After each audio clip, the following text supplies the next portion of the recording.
of a case born at 27 weeks.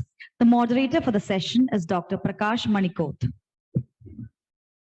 Dr. Prakash Manikot, consultant neonatologist, Armed Force Hospital, Muscat, Oman. He is also a clinical lecturer in pediatrics and trainer in pediatrics and neonatology. He has published widely in the peer-reviewed journals and is a reviewer for international journals and McMaster online rating of evidence. His areas of academic interest include golden hour management, non-invasive ventilation, neonatal care in low-resource settings, and quality improvement initiatives. We kindly welcome you, sir, to the dais. We humbly invite the delegates participating in the roundtable case discussion to occupy the dais. We welcome Dr. Manoj Malavia, Dr. Arun Nair, Professor Elon Shani, Professor Shivani Shankar, Professor Leslie Lewis.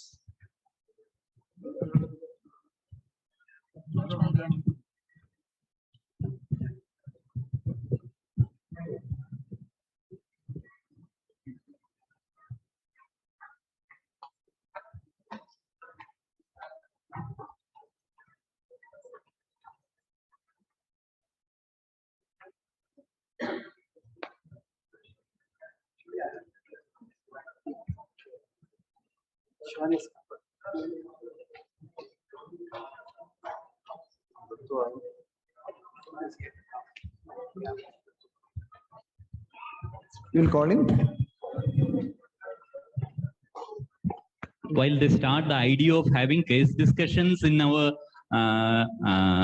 conference was suggested, and when it was suggested in a different way, a live case to be presented by the person who actually experienced and then to be discussed. But then with the time, the pattern evolved. That was how we planned in 2019 when we designed the 2020 IAP Neocon. But within the next 2 years, it evolved. And then when we had more sessions being added, it had to be made to it. This is a case that has actually happened, but it is not being presented by the people who have actually had this baby.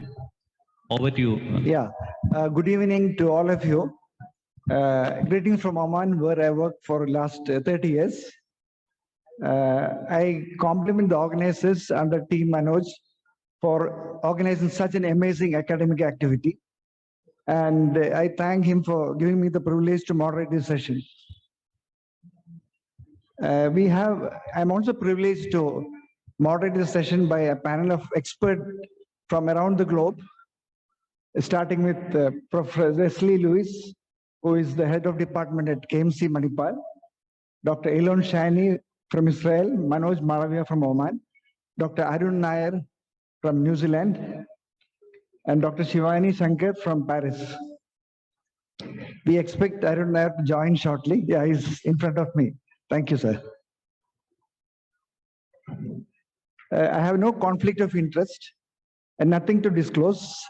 My panelists have agreed for a very micro introduction. I'll take only 10 seconds. Dr. Arun Nair is currently working at as a neonatal pediatrician and consultant neonatologist at the Waikato Hospital, Hamilton, New Zealand. He's a senior clinical lecturer in pediatrics, College of Medicine, Auckland, and he has been a PA for many studies. With that, I'll go to the next person. Professor Elon Shani is from Israel. He is a professor in pediatrics at the Ben Gurion University of Niger and head of the neonatal department in Soroka Medical Center, Israel. I like his comment, leave, study, and graduate in Israel. A so simple man, and his areas of interest, traveling and meeting people. Professor Leslie Lewis is the head of department at Kasuba Medical College, Manipal. I'm sure most of you are familiar with him. He has published extensively. He's a PA for many projects, and he has been a recipient of many awards also. And Dr. Manoj Malavia is currently a senior consultant in neonatology at the Kaula Hospital.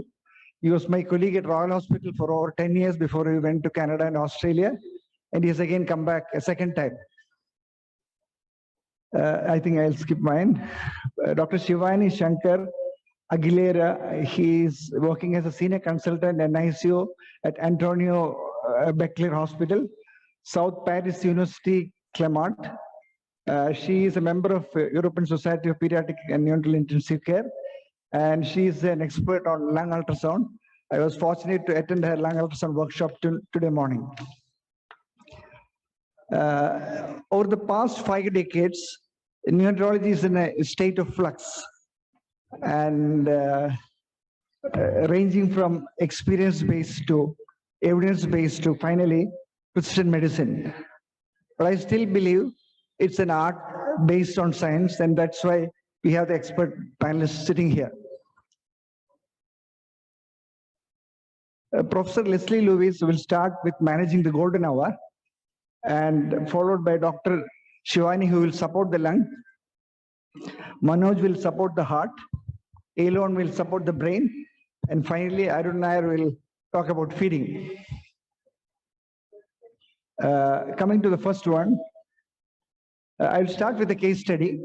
A 30-year-old woman at 27 weeks gestation is with a growth-restricted fetus of 24 weeks, is admitted in labor, received a dose of Dexa and Maxelf. On admission to the labor room, she is febrile. Her cervix is 3 centimeters dilated. Maxelf continued and second dose of Dexa given. Uterine contractions continued with the progressive cervical dilatation. NICU team is informed to prepare for imminent delivery. So, Professor Leslie, what antenatal counsel will you give to the patients, and how will you do a team briefing? Yeah, here, as Professor Swarnarika Bhatt Madam has pointed out, the parents are important. And any antenatal counseling, parents is the key. Only thing is, some of us forgets the obstetrics colleagues. So we want to have obstetrics colleagues with us, along with the parents. And our concentration in India is to improve the outcome of 26 to 28 weeks gestation. So I will tell this is what is the outcome of the babies. These are the immediate outcomes. These are the problems are anticipated. ABC is the baby requiring a resuscitation, ventilation, surfactant maybe. And second thing is the complications which a baby could have, could be a necrotizing enterocolitis, a poor feeding, or chances of the intraventricular hemorrhage. And then the important fact is most of our parents are not able to afford the cost. For this baby, which might take at least 3 months of a hospital stay. Our discharge criteria is 1,700 grams, 35, 36 weeks completed. So our setup may be cost about 3 lakhs rupees, plus minus government insurance, private insurance, and a short about the long-term outcome. And the obstetrics colleagues is to be there while I do the counseling. Most of the times we forget them. This is what I had to do. Team briefing, I will take the best team who could able to best persons who's expert in intubation. It's not the senior most, but he who has done a number of high-risk deliveries and intubation. Second person could be to take care of the cardiovascular support. Third person for medication and documentation. 4 people, 1 senior resident, 1 respiratory therapy facilities we have, and staff nurse. And I assign the role to them, and plus team briefing with the obstetrics team also, what to be done. And I will be taking the lead here. Yeah, that's well said, Professor Leslie. Shall I just throw some questions to the audience? In this particular infant, 27 weeks with 24 weeks gestation, delayed cord clamping is indicated. I will ask the audience to raise their hands if it is true. Okay. Umbilical cord milking is indicated in the absence of delayed cord clamping. Please raise your hands if it is true. Nobody. Okay, great. Uterotonic is given soon after delivery before delayed cord clamping. Raise your hands if it is true. Nobody. Great. So, Professor Leslie, what is the current recommendation for delayed cord clamping in extreme preterm infants? do you advise umbilical cord milking in extreme preterm? And what is the ideal time to administer a uterotonic, which is commonly pitocin? Okay. What we have is presently 28 weekers and above, at least 30 seconds to 2 minutes of a delayed cord clamping if the baby is having good respiratory efforts. If there is no good respiratory efforts, and we can take a call there, resuscitating the baby with the intact cord and continuing. Delayed umbilical cord milking, we don't do routinely, and I'm sure there is no information or no evidence is available below 28 weeks of gestation to do the umbilical cord milking. So I won't consider umbilical cord milking. When I talk, okay. Can you just cancel that echo from the panelist? So the last statement, the oxytocin. Oxytocin, yes. Maybe after the umbilical cord, I think we should do is umbilical cord as cut, we should give the oxytocin and not before that. Okay. So you can continue your. Okay. See, I think this is the published data which is there. Why delayed cord clamping, everyone now know about it. And I think it is a 5 minutes. The saturation is better when we have a delayed cord clamping of more than 30 seconds, maybe extended for a certain period of time. Whereas early cord clamping, the set targets of a saturation may not have reached. So that's the reason the best to have a delayed cord clamping, and it is practice. Professor Leslie, is it feasible and appropriate to resuscitate with an intact cord? Yes, we should do it, and we are doing it. I will be happy doing it for a 28-weeker onwards. We don't have much of exposure below 26 weeks onwards. And these are the two tables, the Mayo table, which is there on the left side, which is very cost effective, which can be just slide into the operating room where the operation is going on. And the baby can be taken over there and resuscitated on that table with the intact cord. The other one is expensive and we don't have it. Can you discuss the concept and key elements of the golden hour and what preparations will you be required for delivery, and describe a sample golden hour protocol? Yeah. Briefly. 3 things I'll be concentrating. First is a temperature. And I put up here 26 to 28, even though where it is 24 to 26 degrees mentioned, because that is what is required. A pre-warm linen, rewarming surfaces, eliminating the drafts are required. And we use the warmer to resuscitate. We don't have a facility everywhere, the incubator to resuscitate. So that is what we are following. Directly put the baby into the polythene bag. And then the baby is vigorous, just put the TP's resuscitator with a PIP of around 15 to 16 and a PIP of around 6 and BFI of 21 to 30%. If the baby is non-vigorous, then maybe continue for about 5 to 10 to 15 seconds of TP's resuscitation, and then consider to the intubate. If the baby is already having a good respiratory support, continue on a CPAP, delivery room CPAP, around 5 to 6 centimeter of the support, pressure support, with a heated humidifier. I mean, the humidification and blenders required. And then we won't consider giving a surfactant in the delivery room. Possibly, I will ship the baby to the NICU and consider, based on the baby's condition, to give a surfactant. So this is immediately next is shifting the baby to NICU. So, and keeping the baby on a peripheral IV access or maybe umbilical IV access. So preferred fluid is around 10% dextrose, 80 to 100 ml per kilo for less than 1,000 grams. And this is babies under the warmer, around 4 to 6 milligrams per kilo per minute of a glucose. And that is the targets what I'm using. And my first glucose level in the baby should be around 50 and up. And then amino acid continuations, we will do it. So further continuing, the baby We will avoid the hyperglycemia in this baby, and we continue the respiratory support as I mentioned. Since the baby is breathing well, possibly we'll continue the non-invasive support with a CPAP alone. Surfactant, it depends on the baby's condition. If the baby is not breathing and required to intubate, required more than 30% of oxygen, possibly I will consider surfactant. Okay.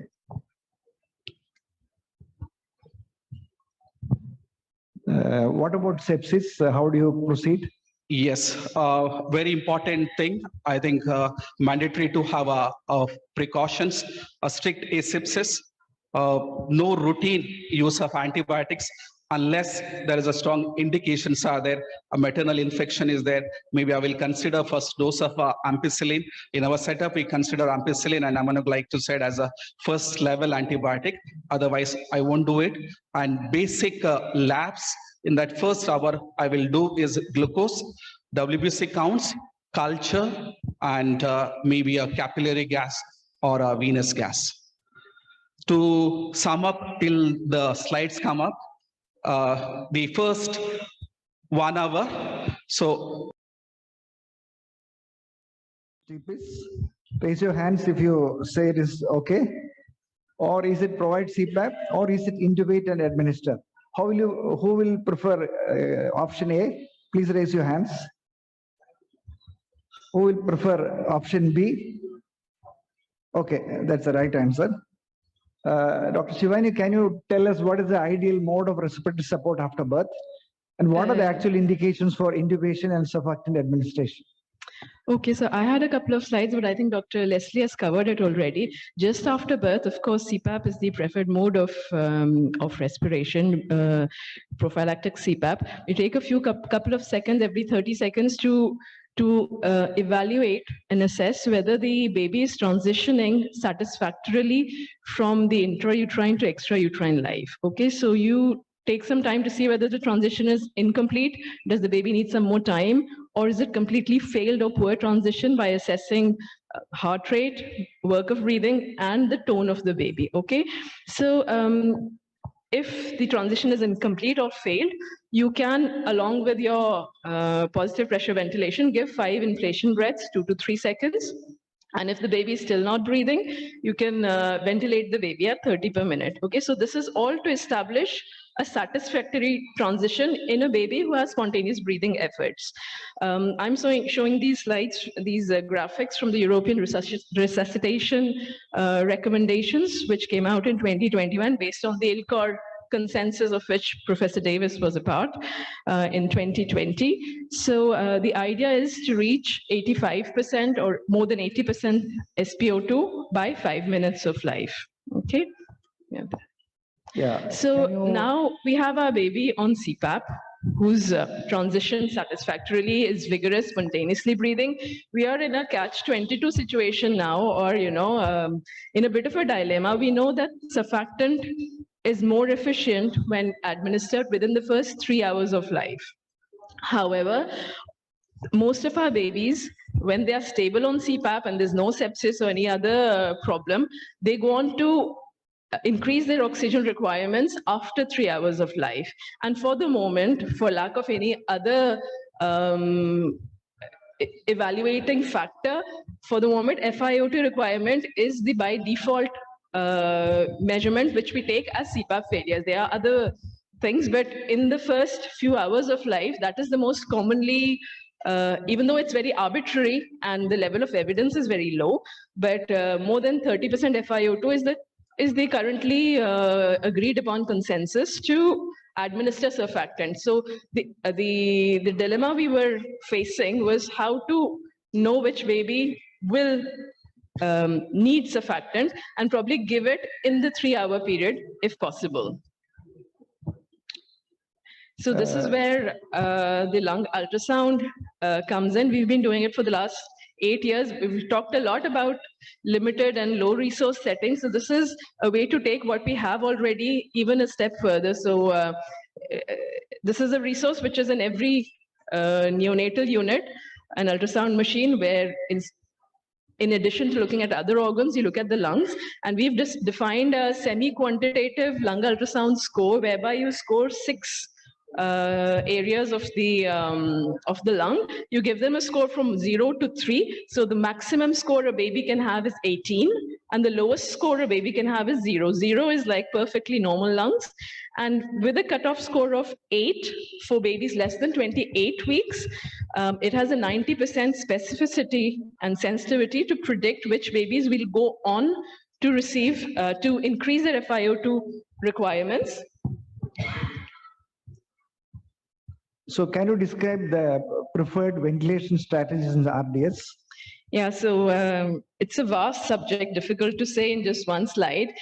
But there is one thing I would like to insist on, which is the period when you administer surfactant is when you administer surfactant, and you if you do it by Ensure or if you keep the baby intubated, that is the time when, due to the surfactant, the compliance will increase dramatically.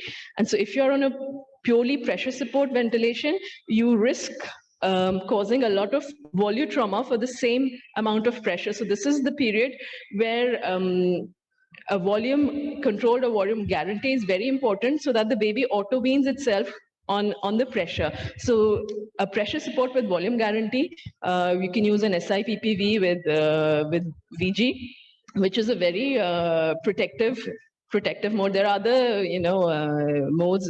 I personally like high frequency in case babies need ventilation for a longer time. But there is one thing we have to know. We've talked about non-invasive ventilation. At every point of time when you see the baby, you need to ask, why is the baby still ventilated mechanically? And at any point of time, non-invasive ventilation is better than mechanical ventilation. Yeah, in a few seconds, what about oxygenation targets for preterm infants? Yeah, so in the Cochrane reviews and the NEOPROM study, between the lower and higher oxygenation targets, there was no real significant impact on the composite death and major disability at 1.5 or 2 years of age. Okay, the only difference was in the lower SpO2 range, the rate of death and necrotizing enterocolitis was higher, and the rate of retinopathy was less. So the current practice or the current guidelines are to have a range, a wide enough range, so the baby actually spends time in it and not keep decreasing and increasing oxygen, the oxygen delivered. So 90 to 95% with an alarm setting of 89 to 96%.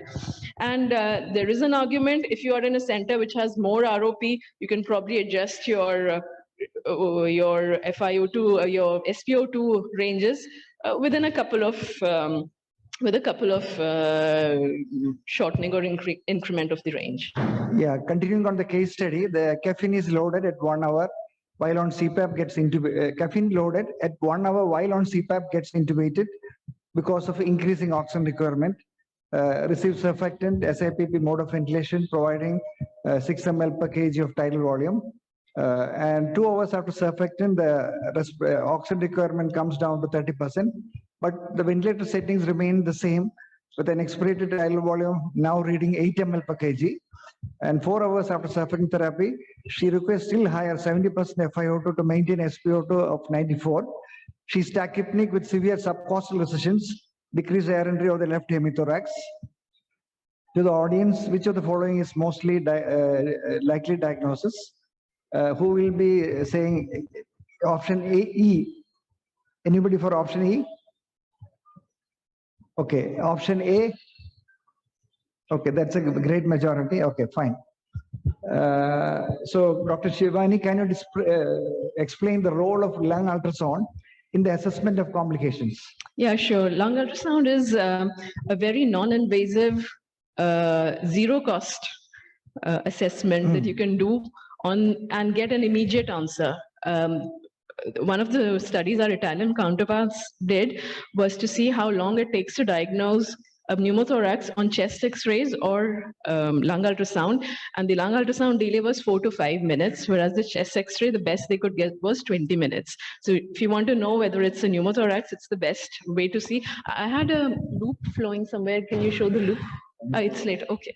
So the lung ultrasound is able to show effectively whether the lung pleura are sliding or they are separated. So this is a very easy skill to learn, to know whether there is pathological error between the two pleura, and you have very definite, unambiguous images, which can help us confirm our diagnosis. So as I said, lung ultrasound is an easy bedside tool. You can repeat it as many times as you want.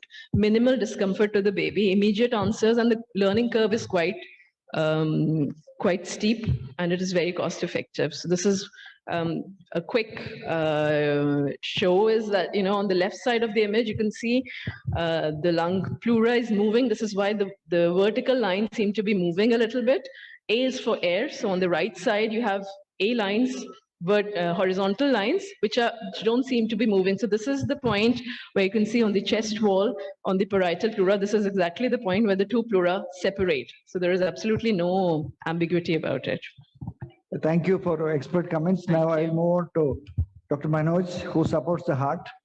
The left pneumothorax, this baby had a left pneumothorax, gets drained with needle drainage, and on day 2 on SIPP mode of ventilation, the infant appears pale pink with a capillary refill time of 3 seconds, a blood pressure of 32/23, mean of 26, urine output of 1.2 ml per kg per hour, chest X-ray shows mild cardiomegaly, X-ray shows, echo shows 1 millimeter PDA with a bidirectional shunt and LV dysfunction. What is the next choice of treatment? Can you raise hands who will opt for option A? You saw the blood pressure, I'm sure. Who will opt for A? Who will opt for B?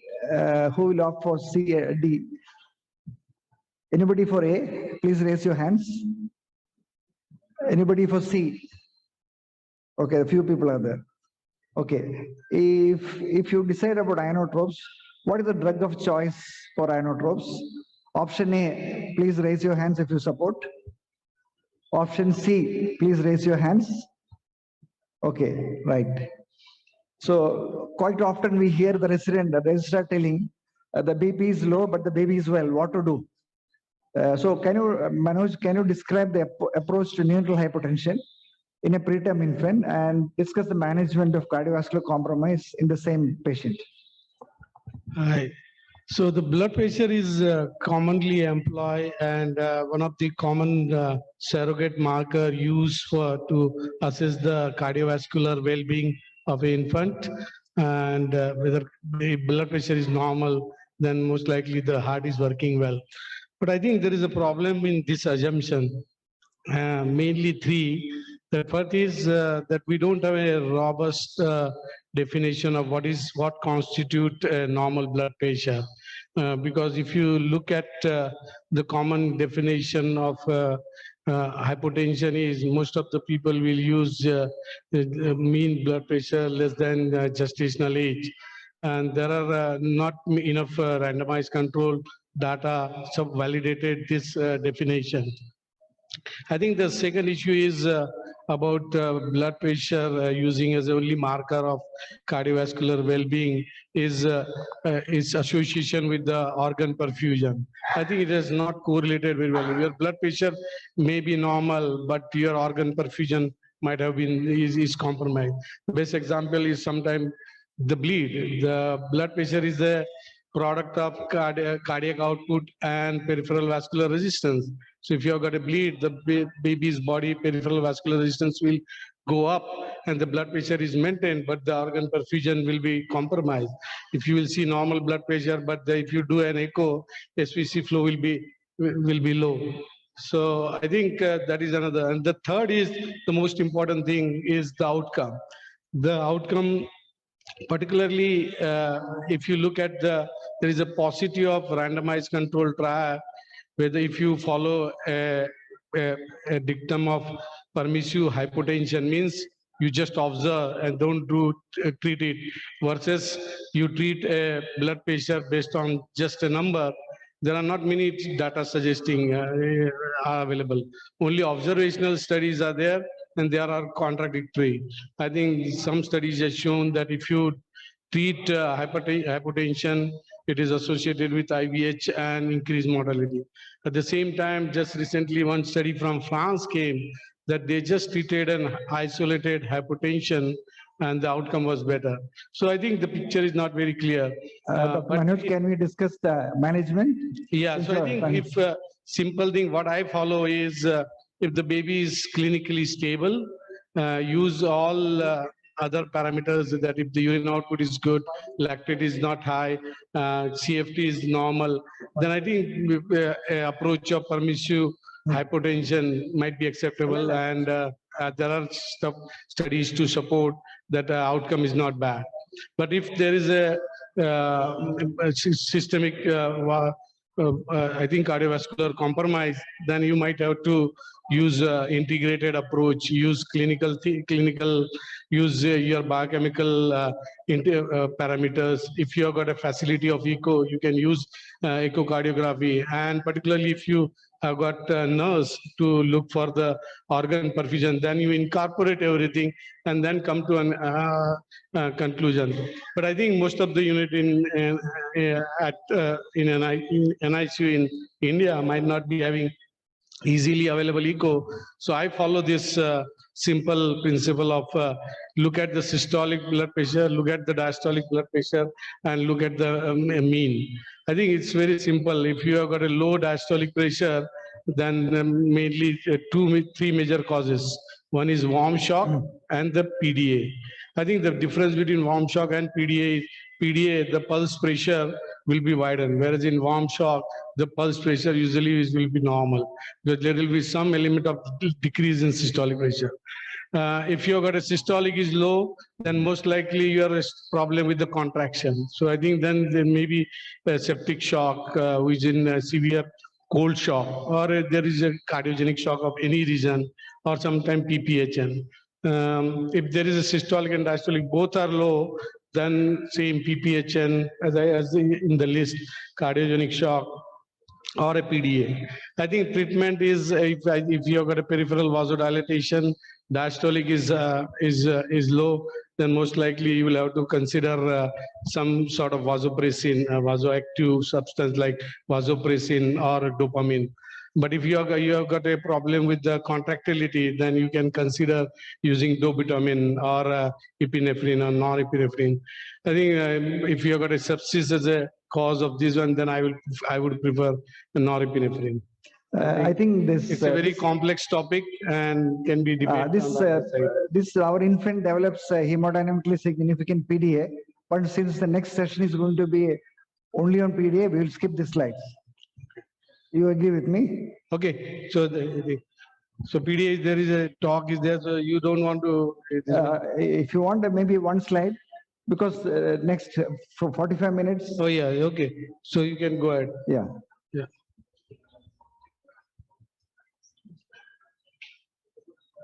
Now we will move to Professor Arun Nair. Okay. This baby on day 1 receives oral colostrum and starter TPN. Trophic feeds 20 ml per kg with expressed breast milk. Enteral feeds reached 40 ml per kg on day 5, along with total parenteral nutrition. The following are contraindications for early enteral feeding: dysmotility, umbilical arterial catheter, hemodynamic. Who all will agree with this? Raise your hands. None. I think that's good. Dr. Arun, can you explain the barriers and strategies for initiating and advancing early enteral live feeding in extreme premature infants? Okay. At the outset, I want to thank the organizers for having invited me and the rest of my colleagues here. We didn't have time to talk about it, but yes, thank you very much for Manoj and colleagues. The question here is the barriers to initiating enteral feeding in extreme preterm babies. I have outlined here 3 major factors that can impact the enteral feeding. And the first and foremost would be non-availability of the mother's own milk. This is one baby in which I would be very wary of using a formula. So I'm really interested in mother's own milk here, and I don't have time to really go through about how we can go about it, but I have given you a reference here from our own, in Hyderabad, Murki and his colleagues. They have dealt with this in a very recent article. And I think I will refer you to how we can, overcome those sort of things. The second and the most important thing that I have found is lack of knowledge and understanding among the healthcare workers. I'm not blaming anybody here, but the problem is that many of our colleagues are still not on board with this understanding that the intestines of these babies were not being fed is going to stunt. The villi are going to atrophy if you have not started feeds as early as possible. You have to remember that fetuses, when they are in the womb, are constantly being fed by the amniotic fluid and other substances, and the intestines are working. And if you keep the baby's intestines not working or not giving enough substrate, there is major harm that can happen. And then of course, there are many medical and surgical problems. This is a paper by Kuhn and al., which was published recently and was forwarded to me by Prakash. And this illustrates very clearly as to how any of these barriers can be overcome. In fact, none of those are really barriers if you really understand. This is where I said, understanding is the most important thing. I don't want to spend more time talking about this, but none of these things should be considered as a real barrier. Can you describe a sample feeding protocol for the benefit of the participants? Sure. There is enough data now in literature which says that a standardized feeding protocol is the most effective way of really giving nutrition as well as preventing complications as a result of being born very premature baby. Here is an outline of what one of the authors have put in. We more or less follow the same sort of a protocol. Again, have a standardized feeding protocol in your unit and stick to it. That's my recommendation here. Okay. So what is neonatal refeeding syndrome? Good. So this is a very new concept. I think this is from in a work that we are doing at Liggins Institute, where I'm a part of the team. We have been doing early aggressive nutrition and newborn babies. That's been the theme for the last maybe a decade and a half, that we have to be giving more proteins, we have to give more calories and those sort of things.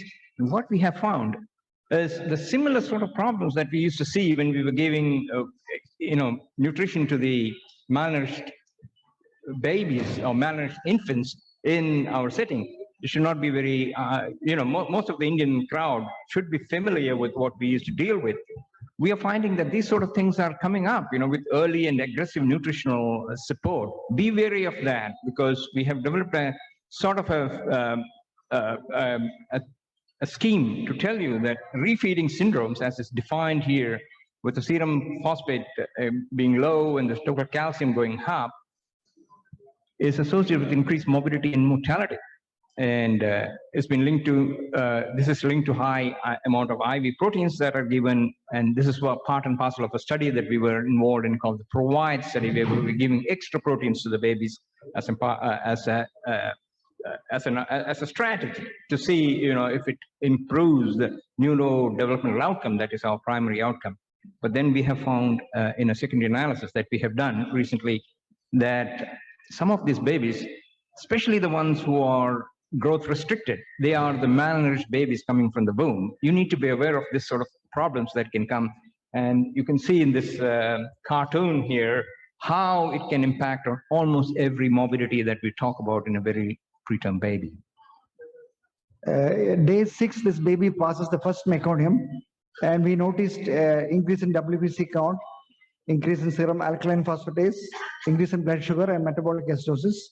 The antibiotics are upgraded to tazocin and vancomycin or aseptic workup. And day 7, there is a mild distension of the abdomen with no tenderness. Abdominal X-ray reveals pneumoperitoneum. So the most likely diagnosis, who will, please raise your hands if it is A. Please raise your hands if it is B. Please raise your hands if it is, B, I have repeated again. What I meant was C, and the last is D. Who will opt for D? Yeah, the majority is opting for D. Who is opting for spontaneous intestinal perforation? A small number. So the abdominal X-ray reveals pneumoperitoneum. Laparotomy reveals spontaneous intestinal perforation. Undergoes resection, colostomy, end-to-end anastomosis after 2 months. So Dr. Arun, how can we differentiate sipped from neck in a preterm infant? And can you just briefly outline methods of prevention of neck? It's going to be pretty difficult because, if you look at it, this risk factors for both are almost the same. Very low birth weight babies who are, growth restricted, and so on and so forth. The tools will be, as I have mentioned here in the slide, as clinical, laboratory, radiological, and finally exploratory laparotomy. More often than not, you would end up doing an exploratory laparotomy for these sort of babies. We can't be 100% sure. And of course, at the end of the day, there is a histology to go by. And as I have mentioned here, between spontaneous intestinal perforation and NEC, one of the clinical findings that I often use is a baby who's not looking that sick. There are no much inflammatory markers around to show that there's an inflammation going on. And it's something that has happened very early in the course of the child's life. Often we have NEC coming towards the end of the second week or so, or 10 days or so. And if it is happening much earlier than that, it goes in favor of SIP. And of course, when you do a laparotomy, you will be able to see that often in an NEC, there may be multiple perforations, large segments of intestines are involved, and then inflammation is obvious to the surgeon. And when you send for analysis or, of the tissue, you will see that already changes that I have mentioned, like NEC would be obvious and NEC, but it won't be. So it's not that easy, but there are some clinical markers that you can use. Okay. This is an actual patient in our unit, the particular X-ray which I showed. Let us go to the next one. One slide about prevention. You have time, or? Yeah, I can quickly say if you allow me. Some of you may have listened to my talk about evidence-based practice using bundles of care. In fact, there are lots of evidences for prevention of NEC now available to us. When you put them all together into a bundle, as you can see here, use of human milk, which I have already talked about, oral immune therapy, it's a big name used for just using your fresh human milk, mother's own milk for mouth care has got some immune benefits. Probiotics very early, and standardized feeding protocol, I have already talked. Antibiotic stewardship, we have to be very careful, and I've seen with quite distress that they use a lot of antibiotics, and resistance and other stuff is coming on. So being very careful about how we use antibiotics, optimizing intestinal perfusion, which our speakers have already talked about, and prevention of anemia. There always used to be this issue whether blood transfusion causes NEC. I think that's no more an issue. We know for certain it is not the blood transfusion, but it's the anemia and the reperfusion injury that can happen after you start giving blood. That causes an increase. So there is an anemia, get on with it early and try to avoid it. That would be my suggestion. And this is a bundle that you can put across in your setting. Yeah, thank you, Dr. Anil.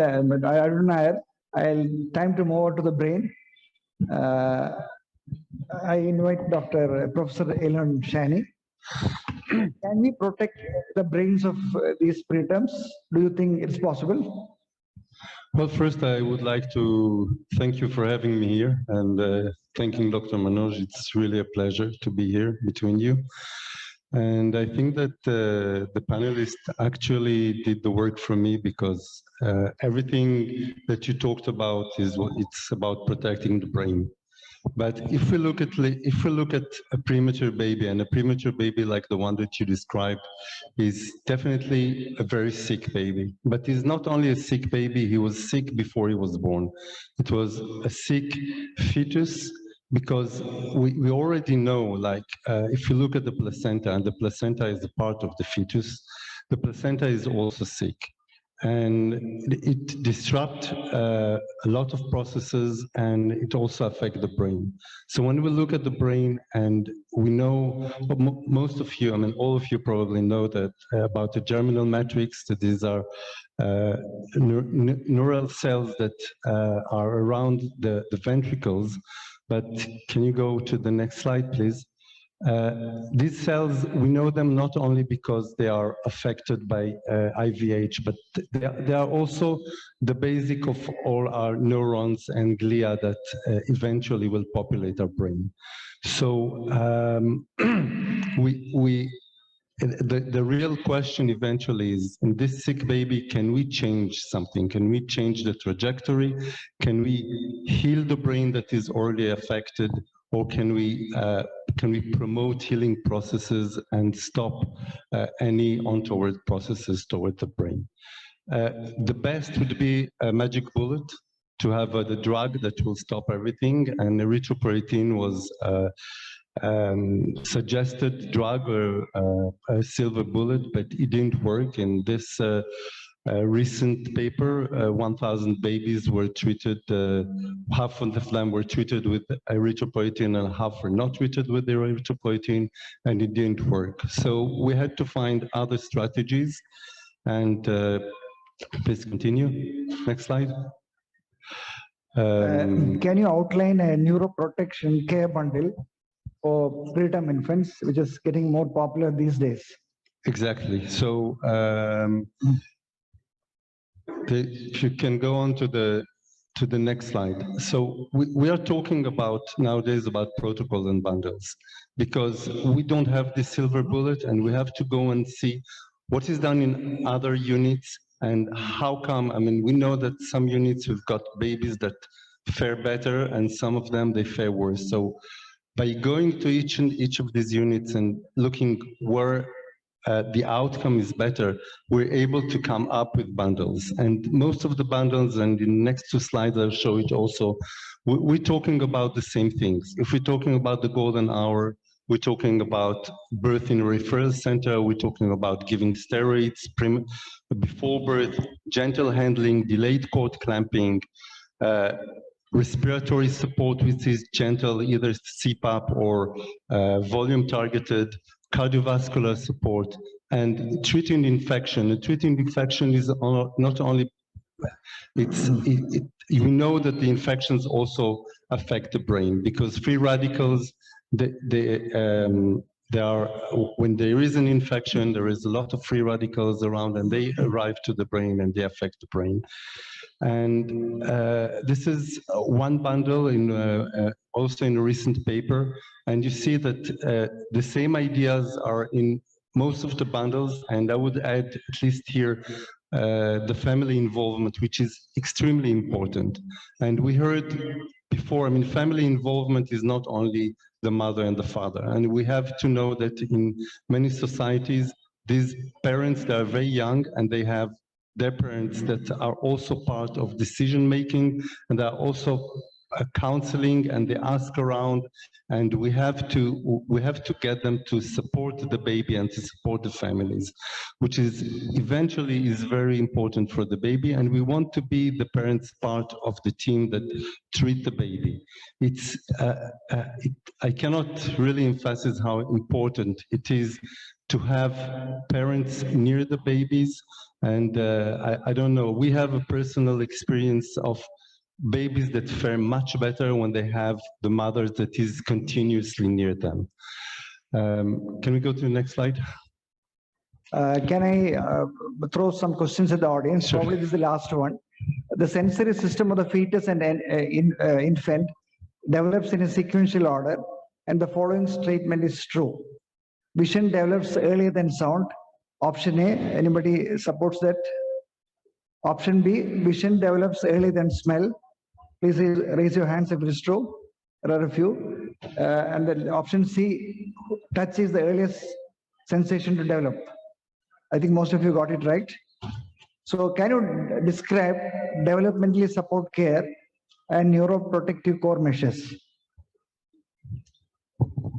So probably you all know this cartoon of the lotus, and again it's talking about the same basics. But what I would like to stress here is and when you talked about the senses, it's the importance of letting the babies rest.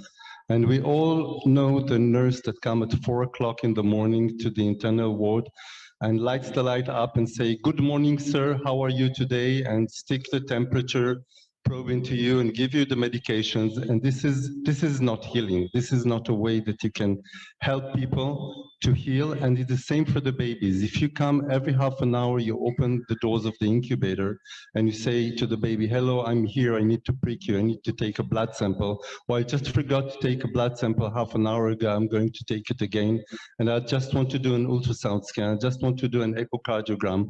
And it's a never-ending disturbance of the baby. This is not promoting health to the baby, and it makes sense even if we don't know how much it really affects the baby. We know that from the experience that this baby, they fare much less. Now, I would like to go to the last slide, I think, after this. And we have to remember that when the babies are getting out of the NICU, they're still ex-premature babies, and the families have to be part of the process. We know very well that when ex-preemies or every child is growing in a family that support the children, they fare much better. And this is important, not the less for the ex-premature babies. And we have to remember at least a quarter of these ex-premature babies, they have problems, either cognitive or neurological. And the best way, we have to remember that the process of healing of the brain, the process of plasticity, it continues throughout life. It doesn't end when we're born, doesn't end when we get out of the NICU, it doesn't end when we get out of school. We have just finished right dot on time, but I'll take one last summary slide. The early life of an extremely premature infant is a critical period of transition requiring adaptation of multiple organs and systems. We heard from the experts. And whatever we do, medical interventions can have significant implications on immediate survival and long-term comorbidities. The mantra for an extreme premature infant must not be simply survival, it should be intact survival. With that, I end my, and before I conclude, let me quote the late William Silverman. We cannot always make our patients better, but we can always make them worse. Thank you, my dear panelists. I just have a small comment for that. Exactly something we say on our unit is patients are not doing well because of us. They are doing well despite us. Okay, right. Yeah. So thank you, dear panelists, for keeping on time and active participation in the audience. Once again, thank you all. We are exceeded only by 8 seconds. I think next speaker is waiting online. Thank you again, once again. We would like to thank all the delegates for your valuable inputs to this case discussion.